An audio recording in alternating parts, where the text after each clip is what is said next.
देख रहे हैं नेटवर्क 33 राजकुमार के साथ। तो चलिए पढ़ते हैं आज की कहानी की ओर। दोस्तों, ये तब की बात है जब मैं मोहित के साथ जमशेद नगर जा रहा था। बस में सीट तो मिल गई थी, मगर मेरे जुकाम ने मेरी हालत खराब कर रखी थी। नाक तो पूरा बंदी थी और ऊपर से सिर दर्द ने अलग से तबाही मचा रखी थी। मैं किसी तरह बस सोने की कोशिश कर रहा था। वैसे भी हमारा सफ़र कल सुबह ही ख़त्म होने वाला था। ज़्यादातर सवारी मेरी तरह सोने की कोशिश कर रही थी, तो कुछ सवारी ऐसी भी थी जो मोहित की तरह फ़ोन में मसरूफ़ थी। खैर, मैंने अपनी आंखें बंद कर ली और किसी तरह सोने की मैं कोशिश करने लगा और फिर कुछ ही देर में मैं गहरी नींद में खो गया। फिर जब मेरी आंख खुली तो मैंने पाया कि बस में सिर्फ मैं ही अकेला बैठा हूँ। यहाँ तक कि मेरा दोस्त मोहित भी गायब था। अचानक इस सबको गायब देखकर मैं हैरान परेशान हो रहा था कि तभी मुझे हाईवे की बाईं ओर कोई लेटा हुआ नजर आया। उस पर नज़र पड़ते ही मैं बस से उतरकर जब उसके पास पहुंचा तो मैंने पाया कि वो बस का कंडक्टर है, जिसका पेट अजीब तरह से फूला हुआ था। फिर जब मैंने उसे हिलाते हुए पूछा कि बाकी के लोग कहाँ गायब हो गए और तुम्हारा पेट इतना कैसे फूल गया है, अभी मैंने इतना कहा ही था कि उसका पेट किसी गुब्बारे की तरह फूट गया। उसके पेट के फटते ही खून के छींटों के साथ साथ मांस के चिथड़े चारों तरफ फैल गए थे। उस वक्त मैंने वहां से भागना ही ठीक समझा, मगर डर के मारे मुझे रास्ते का ध्यान ही नहीं रहा और मैं भागता हुआ हाईवे से काफ़ी दूर चला आया। फिर जब भागते भागते मेरी सांस फूल गई तो मैं रुककर सांस लेने लगा। अभी मैं सांस ही ले रहा था कि मैंने देखा कि कुछ ही दूर पर एक आदमी लेटा हुआ है और उसका पेट भी बस के कंडक्टर की तरह फूला हुआ था। फिर जब मैंने अपने आसपास देखा तो मैंने पाया कि वहाँ और भी कई लोग मरे पड़े थे जिनके पेट फटे हुए थे। मुझे समझ ही नहीं आ रहा था कि आखिर ये सब हो क्या रहा था। मैं अभी वहाँ से किसी तरह निकलने की सोच ही रहा था कि तभी कुछ लोगों की कदमों की आहट मुझे सुनाई पड़ी। फिर जब मैंने उस ओर देखा तो मैंने पाया कि 8 से 10 लोगों का झुंड जंगल की तरफ बढ़े जा रहा है। फिर जब मैं उनके करीब गया तो मैं ये देखकर दंग रह गया कि उन सभी ने अभी आंख मीच रखी है। मतलब कि वो सारे के सारे अपनी आंख बंद करके चल रहे थे। अभी मैं उनके पीछे पीछे कुछ ही दूर आया ही था कि मुझे और कई अजीब अजीब आवाज़ें सुनाई देने लगी और ये आवाज़ें ठीक उधर से ही आ रही थी जिस ओर ये लोग जा रहे थे। कुछ और आगे जाने के बाद जो मुझे नज़र आया वो देखकर मुझे लगा कि मैंने बहुत ही बड़ी गलती कर दी यहाँ पर आके। दरअसल वहाँ पर एक बहुत ही बड़ी लादी थी और उस लादी के चारों तरफ लोग थे जो अपने दोनों हाथों से उस लादी से कुछ निकाल कर खाए जा रहे थे और वो तब तक खाए जा रहे थे जब तक कि उनका पेट किसी गुब्बारे की तरह फूल नहीं जा रहा था। पेट फूलते ही वो लोग दर्द से चीखते हुए वहाँ से भागने लगते। मुझे भी लगा कि यहाँ से अब निकलने में ही भलाई है, ना जाने कब कौन सी मुसीबत गले पड़ जाए। फिर मैं वापस पीछे मुड़ा और जितना तेज़ दौड़ सकता था उतना तेज़ दौड़ने लगा। फिर जब मुझे हाईवे नज़र आया तो मैं हाईवे की तरफ बढ़ने लगा। मैं हाईवे पर पहुँचने ही वाला था कि किसी ने मेरा नाम लिया। मुड़ दे। अपना नाम सुनते ही मैं रुका और अपने आसपास देखने लगा।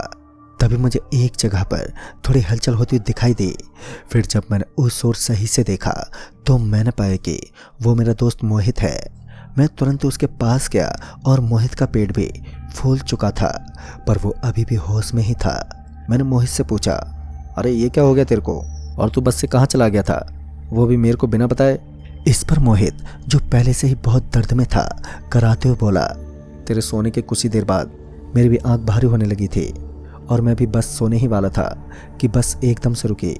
बस के रुकते ही एक बहुत ही तेज़ खुशबू आई और पता नहीं क्यों बस के ड्राइवर और कंडक्टर के साथ साथ हम सारी सवारियां बस से उतरकर उस खुशबू की तरफ चल पड़े।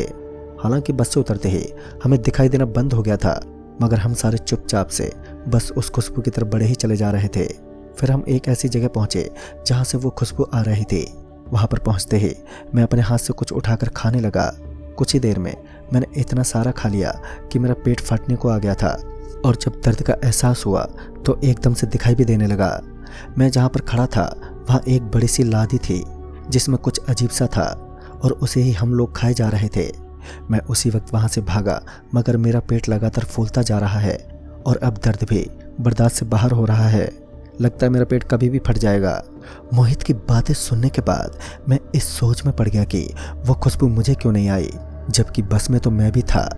मैंने मोहित से पूछा, क्या वो खुशबू अभी भी आ रही है तेरे को? इस पर मोहित ने हाँ में अपना सिर हिलाते हुए कहा, हाँ, इससे पहले तेरे को भी वो खुशबू अपना शिकार बना ले। तू यहाँ से निकल जा। मैं मोहित को छोड़कर जाना तो नहीं चाहता था, मगर मैं इसमें कुछ कर भी नहीं सकता था। अगर मैं वहाँ पर रुकता तो मेरी भी हालत बाकियों की तरह हो जाती। लिहाजा मैं वहाँ से भागा। फिर तकरीबन 1 से 1.5 घंटे भागने के बाद मुझे हाईवे से लगा एक मंदिर दिखा जहाँ लाइट जल रही थी। मैं हाँफते हुए उस मंदिर के पास पहुँचा। मेरी किस्मत अच्छी थी कि मंदिर में पुजारी जी भी थे। उन्होंने मुझे हैरान परेशान देखकर पहले तो बैठने को कहा और फिर जब मेरी सांसें स्थिर हुई तो उन्होंने पानी देते हुए कहा, क्या बात है, तुम बहुत ही ज़्यादा परेशान मालूम पड़ रहे हो। इस पर मैंने उस मंदिर के पुजारी जी को सारी घटनाक्रम विस्तार से सुना दिया। मेरी बातें सुनने के बाद पुजारी जी बोले, तुम्हारी किस्मत सच में अच्छी रही कि तुम्हें तुम्हारे तेज जुकाम के चलते उस खुशबू का पता नहीं चला, वरना तुम यकीनन औरों की तरह मृत्यु को प्राप्त हो गए होते। जहाँ से तुम भागकर आ रहे हो वहाँ कभी पूरा गांव बसा करता था, मगर उस अहंकारी जमींदार के चलते सारा गांव एक ही रात में खत्म हो गया।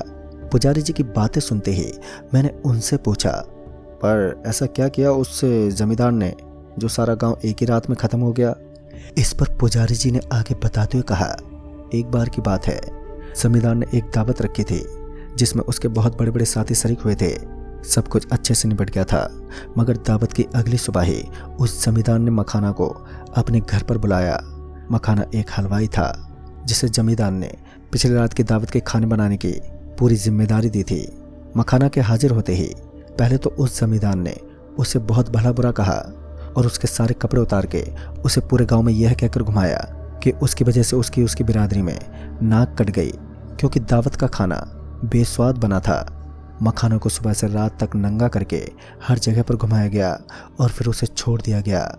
मखाना अपने साथ हुए व्यवहार से बहुत आहत हुआ और उसने वो गांव छोड़ दिया। मगर ठीक 7 महीने बाद वो एक बार फिर लौटा, मगर इस बार वो बिल्कुल बदल चुका था।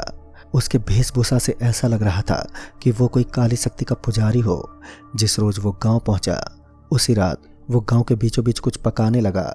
कुछ ही देर में उस चीज़ की खुशबू गांव में फैलने लगी और धीरे धीरे करके वो खुशबू पूरे गांव वालों को वहां पर खींच लाई और साथ ही उस जमींदार को भी। फिर सबने इतना खाया कि सबके पेट फूलकर फट गए और इस तरह मखाना ने अपने साथ हुए बदसलूकी का बदला ले लिया। इसके बाद से मखाना कहाँ गया ये किसी को पता नहीं, क्योंकि आज के दिन वो हादसा हुआ था और 7 साल में यह हादसा इसी रोज ही होता है। दोस्तों, ये सब जानने के बाद मैं रात भर उस मंदिर में ही रुका और सुबह होते ही मैं अपने घर लौट आया। तो दोस्तों, इस कहानी में बस इतना ही। कहानी आपको पसंद आई हो तो लाइक शेयर ज़रूर करें और साथ ही हमें कमेंट बॉक्स में ज़रूर बताएं। तो मैं आपका दोस्त राजकुमार जल्द ही मिलूँगा ऐसे ही एक और नई कहानी के साथ। तब तक के लिए बाय एंड टेक केयर।